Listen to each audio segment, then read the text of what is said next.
এবার আসুন কাঁচা ছোলা যে সকল মানুষের জন্য খাওয়া ক্ষতিকর। যাদের রক্তে ইউরিক অ্যাসিডের পরিমাণ বেশি, আবার ক্রিটিনিনের পরিমাণ বেশি, এ ধরনের মানুষ কখনোই কাঁচা ছোলা খাবেন না।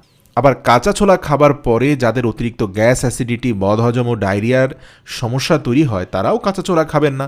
বুঝতে হবে কাঁচা ছোলা আপনার শরীরে কী রকম রিয়্যাক্ট করছে।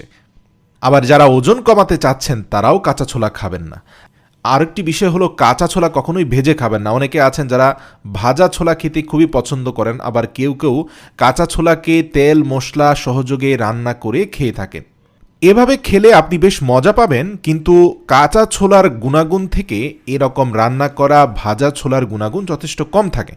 মনে রাখবেন কাঁচা ছোলা রাতে ভিজিয়ে রাখতে হবে, কারণ যে পানি দিয়ে কাঁচা ছোলা ভেজাবেন সেটা কিন্তু ওই ছোলা শোষণ করে নেবে এবং ছোলাগুলো ফুলে যাবে এবং পানি শোষণ করে ছোলাগুলোর আকার বৃদ্ধি পাবে।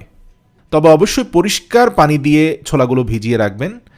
তারপর সকালে ভেজানো কাঁচা ছোলা খুব ভালো করে চিবিয়ে খাবেন। মনে রাখবেন সাধারণত আপনি যতটুকু চিবিয়ে খান তার থেকে বেশি চিবিয়ে খেতে হবে।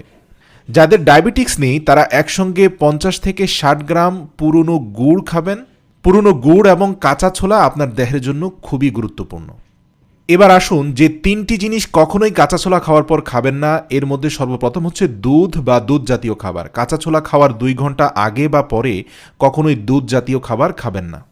এতে শরীরে বিষক্রিয়া তৈরি হয়। এই বিষক্রিয়া থেকে ধীরে ধীরে আপনার হজমে মারাত্মক সমস্যার সৃষ্টি হবে, এমনকি এত পরিমাণ গ্যাস অ্যাসিডিটি হবে যে হঠাৎ করে আপনার হার্ট অ্যাটাকের মতো ঘটনাও ঘটতে পারে। এছাড়া হার্ট জয়েন্টের ব্যথা হবে, কারণ আপনার পিত্তজনিত রোগ বেড়ে যাবে।